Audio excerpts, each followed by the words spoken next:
na!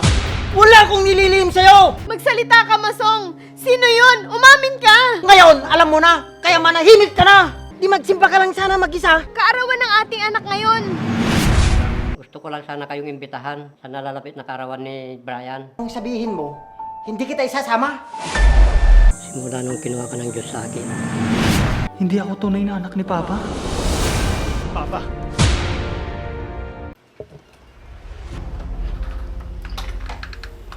Oh, andyan ka na pala.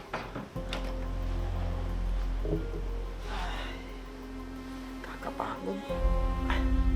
Daming trabaho sa opisina. Sakit ng katawan ko.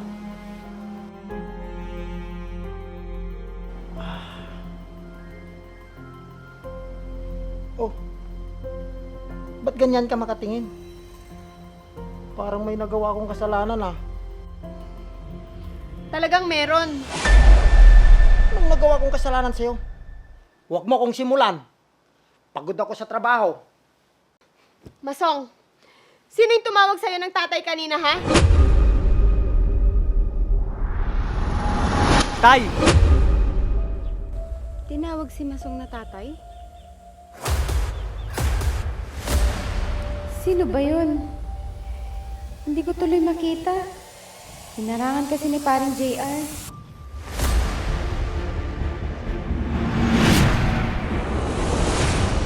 Umamin ka, Masong! Meron ba akong dapat malaman, ha? Sabihin mo! Umamin ka, Masong! Tama na! Wala akong nililihim sa'yo! Sino yung tumawag sa'yo ng tatay kanina? Nandun ako! Rinig na rinig ko yun!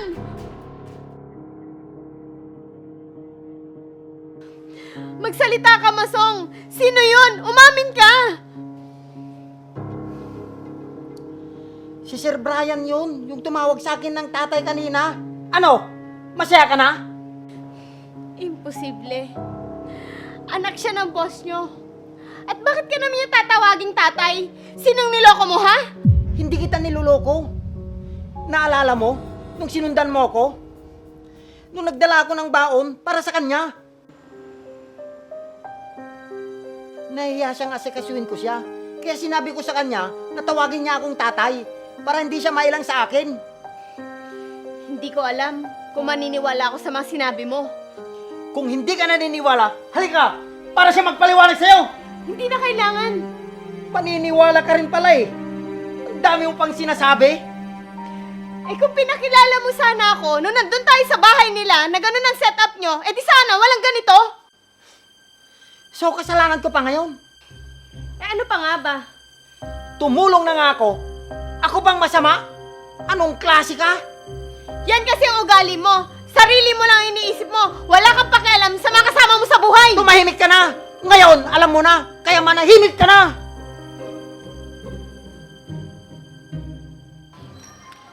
Pare Masong, Bakit, pre? saan ka pupunta? Uuwi ka na ba? Oo, pre. Bakit, pre? May kailangan ka ba? Wala naman pre. Kasi pansin ko lang, simula kaninang umaga, parang Biyernes Santo yung mukha mo. Ah, ganun ba? Kasi visit yung asawa ko. Ako na nga lang yung tumulong. Ako pa yung napasama. Ha? Paano nga nasabi yan? Akalain mo, nakita pala tayo kahapon. Kasabay ng pagtawag sa akin ni Brian ng tatay. Kahit ako pre, kung hindi mo pinaliwanag sa akin na ganun pala yung usapan nyo, isipin ko talaga na may anak ka sa iba. Hindi mangyayari yun, pre. Kahit nagkakaganito kami ng asawa ko, mahal ko yun. Yun na nga. Kaya sana, unti-unti mo siyang tulungan para makalimutan niya ang lahat. Ewan ko, pare. Kung kailan medyo tanggap ko ng lahat, doon naman nag-iba ang pakiramdam ko. Nararamdaman ko ang presensya ng anak ko. Alam mo pre, nararamdaman mo lang yan dahil kay Brian. Lalo't pat gano'n ang setup yung dalawa nung may sakit siya. Mabuti na lang at gumaling na siya. Oo nga. Baka pag tumagal, masanay na akong tatay niya. Nako, pag nagkaganon, baka isipin ni Boss Romeo, inaagawan mo siya sa papel ng anak niya. Baka tanggalin ka nun sa trabaho. Nako, wag naman sana, pre. Saka malabong mangyari yun. Siguraduhin mo lang pre, pero pa nagkataon, parang bumangga ka sa pader. Sige, pre. Mauna na ako. Sandali pre, sasabay na ako.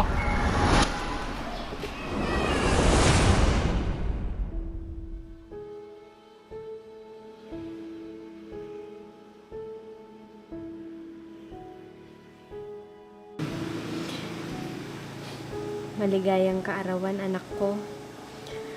Sobrang miss na kita. Hindi ko na alam kung ano nang itsura mo ngayon.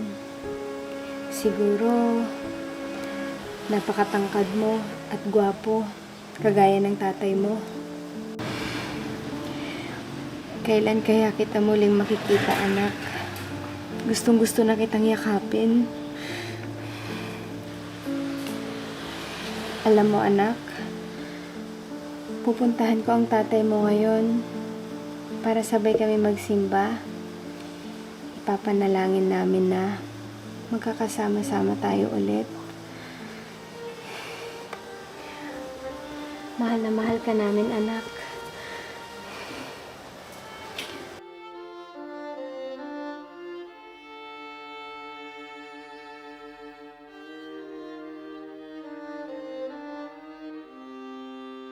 Napadami yung kain ko, pre. Pre.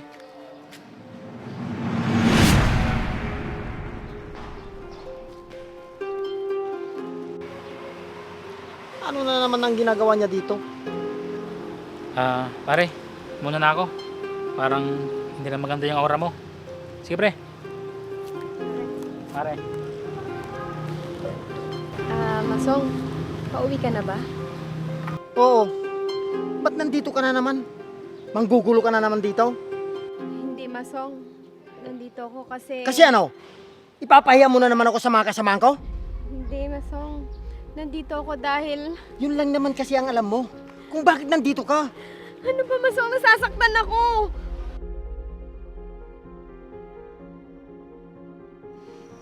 Hindi, Masong. Nandito ako para ayain ka magsimba. Para ano? Magsisimba ka lang pala? Di magsimba ka lang sana mag-isa? Nakalimutan mo na ba? Kaarawan ng ating anak ngayon.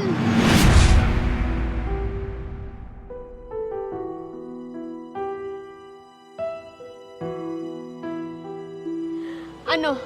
Naalala mo na? Anong klase kang ama para makalimutan mo yung kaarawan ng anak mo, ha? Oo nga pala. Pasensya ka na. Nawala sa isip ko. Nawala sa isip mo? Dahil puro trabaho at sarili mo lang yung nasa isip mo?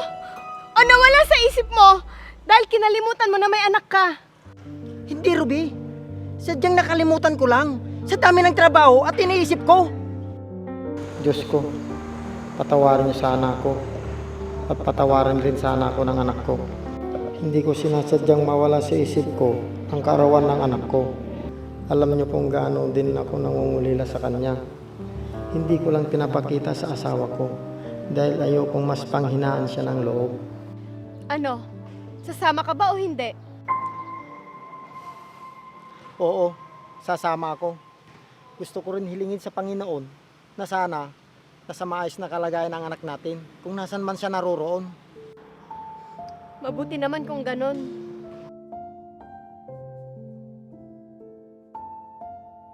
Ano bang ginagawa mo dyan? Tara na!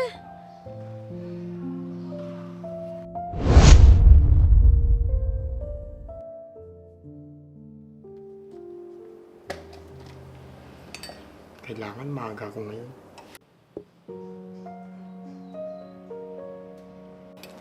Dumating na si Boss Romeo.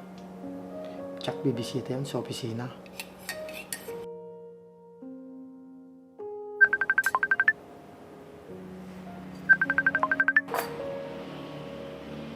Boss Romeo?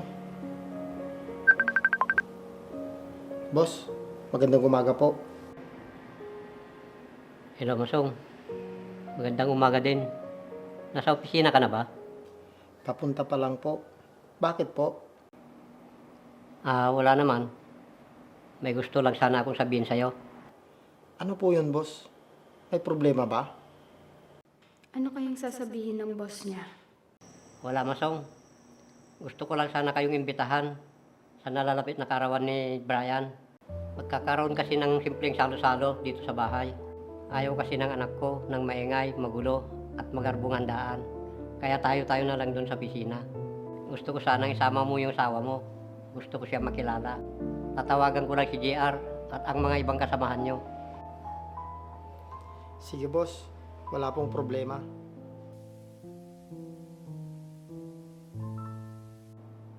Magaling kung ganon. Aasahan ko kayo ng asawa mo.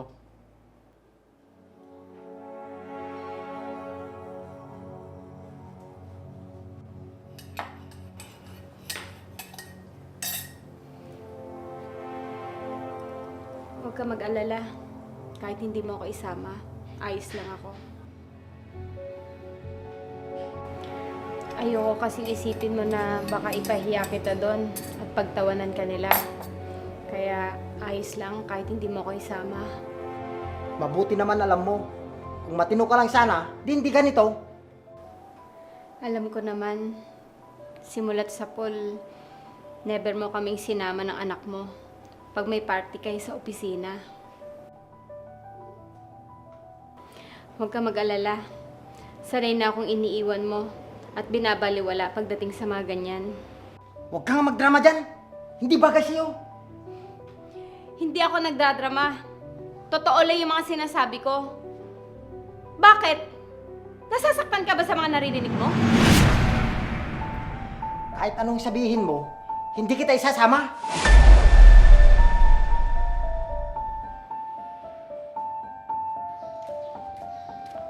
Pare Masong, hintay! Bakit ba nagmamadali ka? May hinahabol ka ba? Wala pre, bad trip na naman ako kay Ruby. Wala pa yatang araw na hindi ka pumasok na hindi maliwalas yung mukha mo. Bakit ba pare? Maaga kasing tumawag si Boss Romeo at nag-iimbita siya sa nalalapit na kaarawan ni Sir Brian. Ay, oo nga pala. Kahit sa akin, umaga siyang tumawag. Akalain mo, nung narinig ni Ruby, nung sabihin ni Boss Romeo na isama ko daw siya dahil gusto daw siyang makilala ni Boss Romeo. Kahit ako, sinabi niyang isama si Mrs. Kaso, hindi pwede pare. Alam mo naman, walang mag-aalaga sa baby namin dahil kapapanganak pa lang niya. Oo nga pala, Bakit ba? Nagpilit bang sumama si Mrs. mo? hindi naman. Saka hindi ko naman talaga siya isasama no. Mali yan pre. Dapat isama mo rin siya sa mga ganyang okasyon nang malibang naman siya at makakilala ng ibang tao. Malay mo, kapag may nakakausap siya, marelax yung isip niya. Yun na pala umpisa ng pagbabago niya. Sa bagay, tama ka dyan pre. Bakit hindi ko naisip yun? Dahil mas iniisip mo ang lahat ng gagawin niya na ipapahiya ka niya. Kaya hindi mo naisip ang mga bagay na yon. Oo nga. Aminado ako pare na may pagkakamali ako. Kaya nagkakaganon yung asawa ko. Isipin mo, masyado na siyang stress kakaisip at paghahanap sa anak nyo. Dadagdagan mo pa ng palagi kayo nag-aaway, nakasigaw mo sa kanya. Walang pupuntahan yon, kundi masisiraan siya ng bait pag nagtagal. Dahil imbis na pag-aanin mo ang kanyang loob at isip niya, mas lalo pang pinapalala. Tama ka pare. Ang sama tuloy ang tingin ko sa sarili ko ngayon.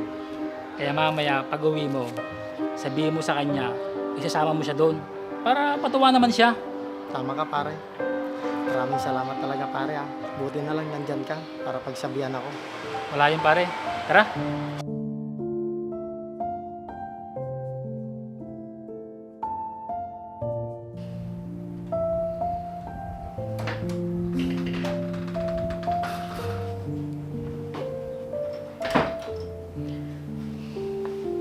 Nandyan ka na pala, Masong.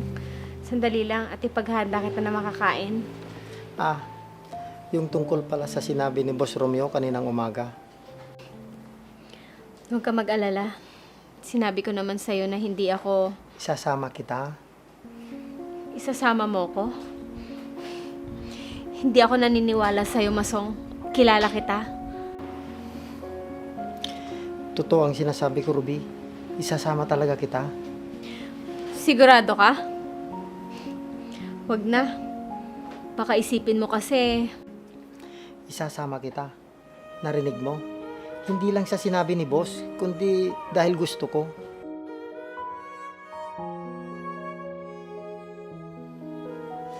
Simula ngayon, ibalik na natin yung dati. Yung dati nating pagsasama kahit wala na yung anak natin.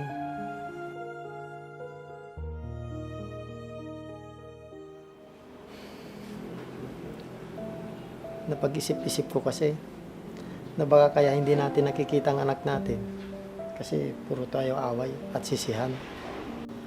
Baka pag naging maayos ulit tayong dalawa, malay natin, maawang Diyos sa atin at ibalik yung anak natin. Maraming salamat, Masong. Mabuti at naisip mo yan. Kaya ipahinga mo na yung sarili mo. Dahil gusto ko, presentable ka sa araw na yon. Huwag ka mag-alala, Masong. Hindi kita ipapahiya doon. Salamat.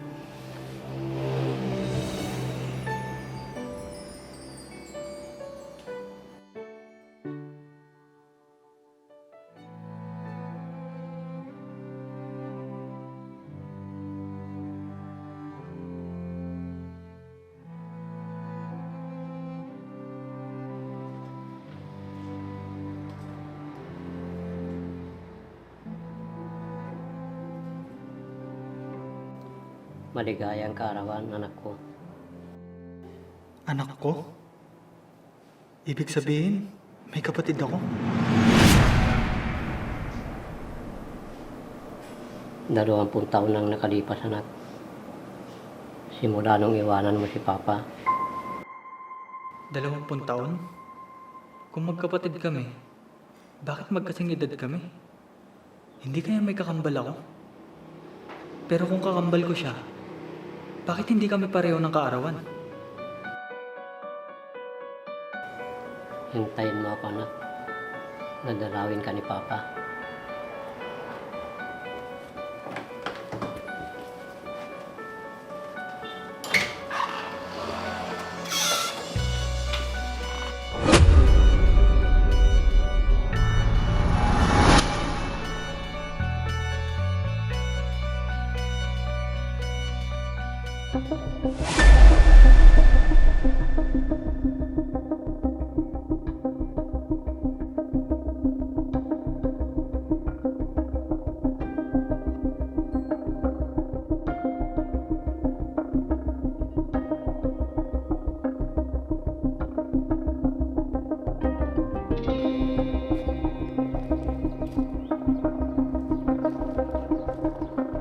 Ang ginagawa ni Papa dito.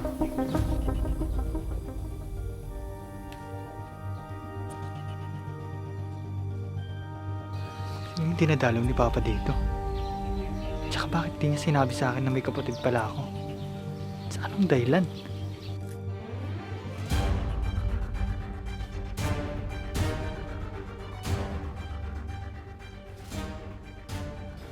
Kumusta na, anak ko? Alam ko masaya kayong dalawa ng mama mo dyan. Na idinaraos ang karawan mo. Kasama si Mama? Ibig sabihin, patay na rin ang kapatid ko? Alam mo, gusto ko na rin mawala sa mundo. Simula nung kinuha ka ng Diyos sa akin. Nagpapasalamat ako sa Diyos. At ibinalikan niya sa akin. At ikaw na nga si Brian, anak. Brian? Siya na ako ngayon? Ibig bang sabihin, hindi ako tunay na anak ni Papa? Papa!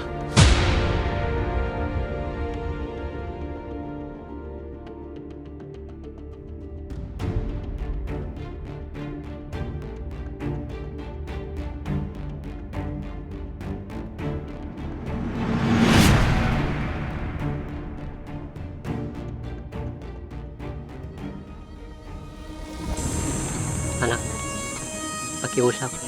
Huwag kang magalit kay Papa. Magpapaliwanag ako.